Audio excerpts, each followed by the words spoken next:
Meus irmãos e minhas irmãs, paz e bem. Estamos aqui no Santuário Jardim da Imaculada, na cidade ocidental. Essa casa tão importante para a nossa província religiosa, a casa que nós consideramos como a primeira casa da onde nasceu esta missão, essa província. Aqui viveu o nosso confrade em processo de canonização, Frei Agostinho, que foi o superior dessa comunidade, fundador da missão, bispo de Lusiânia e depois missionário na Amazônia. Aqui da capela desse santuário, essa casa que todos nós, frades, passamos na formação, nós dirigimos para vocês a reflexão de hoje.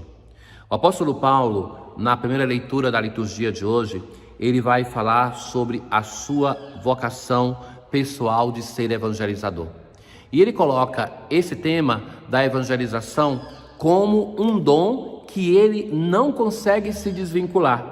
Assim vai começar. Pregar o evangelho não é para mim motivo de glória, mas uma necessidade. Ai de mim se eu não pregar o evangelho. Ou seja, o apóstolo se sente tanto no dever de anunciar aquilo que ele mesmo experimentou, que ele vai dizer: não consigo não anunciar este evangelho que transformou a vida dele de um modo tão radical, que fez esse perseguidor se tornar um apóstolo. Um encargo que me foi confiado e por isso que faz oferecendo de graça. Porque se ele tivesse buscado esse trabalho, ele podia pedir um salário, mas gratuitamente ele recebeu do Senhor a missão de anunciar, por isso ele vai dizer: faço de graça, sem querer nenhum salário por causa disso. Livre em relação a todos, eu me tornei escravo de todos. E a escravidão que ele fala é aquela de não conseguir mais não anunciar, mas que vai e anuncia porque não consegue se livrar daquilo que é a sua paixão. Por causa do evangelho eu faço tudo para ter parte nele. Correi de tal maneira que conquisteis o prêmio. O apóstolo Paulo, ele gosta da imagem do esporte. E hoje na liturgia aparece uma delas. Todo atleta se sujeita a uma disciplina rigorosa em relação a tudo. E eles procedem assim para receberem uma coroa corruptível. Quanto a nós, a coroa que buscamos é incorruptível. Se o atleta, para chegar a conquistar um prêmio, ele tem uma disciplina que vai fazer com que todo dia ele treine, que se canse, que busque com afinco melhorar, superar os pequenas frações de segundos de espaço. Então, se ele se dedica tudo isso para ter um prêmio corruptível, muito mais devemos nós nos empenhar por um prêmio incorruptível. E é isso que o apóstolo vai dizer a partir da sua própria experiência, que ele não se cansa de evangelizar. Evangelizar para ele é uma necessidade. Ai de mim, ai dele se não evangelizar. Por isso eu corro, mas não à toa. Eu luto, mas não como quem dá murros do ar. Trato duramente o meu corpo e o subjugo, para não acontecer que, depois de ter proclamado a boa nova aos outros, eu mesmo seja reprovado. Então, é muito interessante isso para todos nós que somos evangelizadores. Ele vai dizer assim, que se impõe a penitência para que aquilo que ele está anunciando para os outros produza fruto na sua própria vida. Porque o risco para todos nós que anunciamos o evangelho para os outros é de que as pessoas se convertam através da nossa pregação e que nós não mudemos de vida. Então o apóstolo vai dizer: faço penitência, subjugo, para que não aconteça que aquilo que eu esteja anunciando para os outros não produza fruto na minha própria vida. Hoje, como salmista, o Salmo 83, nós vamos entrar no templo. Minha alma desfalece de saudades e anseias pelos átrios do Senhor. Então o salmista vai dizer assim, que sente saudades do templo, a casa do Senhor, que sofre com essa saudade, porque ali até mesmo o pardal, a andorinha encontra abrigo.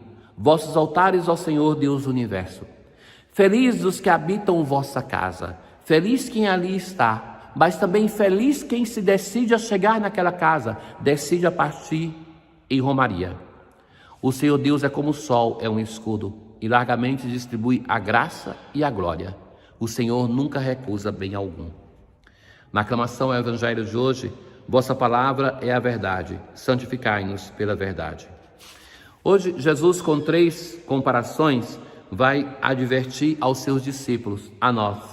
Primeiramente, pode o cego guiar outro cego? Atenção, que nós muitas vezes no nosso afã de converter os outros, não nos apercebemos que a primeira pessoa que deve se converter com a nossa própria pregação somos nós mesmos. Mas que no nosso afã de julgar, de conduzir os outros, muitas vezes nós o fazemos sem amor, sem misericórdia. Então Jesus adverte com a primeira comparação. De fato, o Evangelho diz assim: Jesus contou uma parábola aos discípulos. E aqui está, a primeira, uma pergunta: pode o cego guiar outro cego? Depois vai dizer: não cairão os 2 num buraco? Mais ainda, um discípulo não é maior do que o mestre. Todo discípulo bem formado será como o mestre. Nós somos discípulos de um mestre e Senhor, o Senhor Jesus. Não podemos pretender de ser maior do que ele. Se humanamente é difícil o discípulo superar o mestre, muito mais quando esse mestre é o próprio Senhor Jesus. Aquele que vê, que não é o cego a nos guiar e que é a luz no nosso caminho. E a terceira comparação é aquela a qual o Senhor destina mais tempo.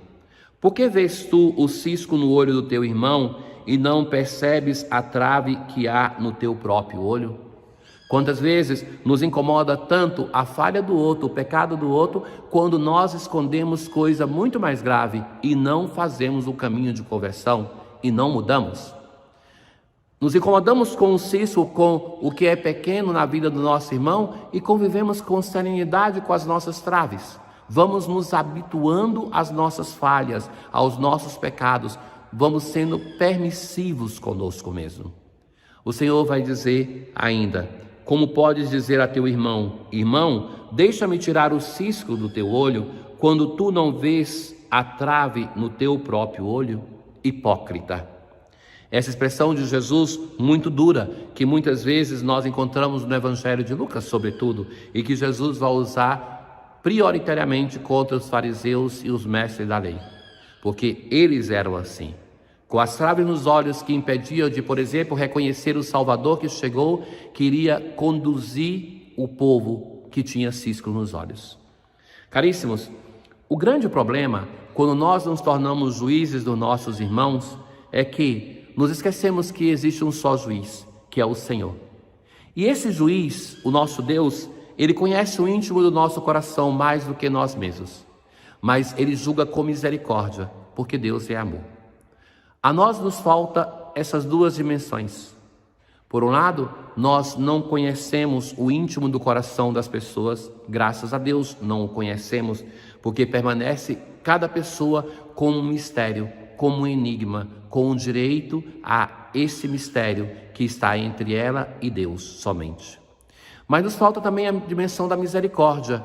Por isso, mesmo com uma trave, nós queremos nos empenhar a tirar o cisco do nosso irmão. Nós, de fato, temos um dever de correção fraterna, mas a correção fraterna que é indicada pela palavra de Deus nos diz assim, que se teu irmão pecar, vai e fala com ele. Se ele te escutou, você ganhou um irmão. Se não, pega 2, 3 testemunhas para ir chamar aquele irmão à conversão. Se não, apresente-o à comunidade. O problema é que nós muitas vezes invertemos essa lógica. E ao invés de falarmos com o nosso irmão, nós falamos com o outro. E isso não é um exercício de correção fraterna nem de misericórdia.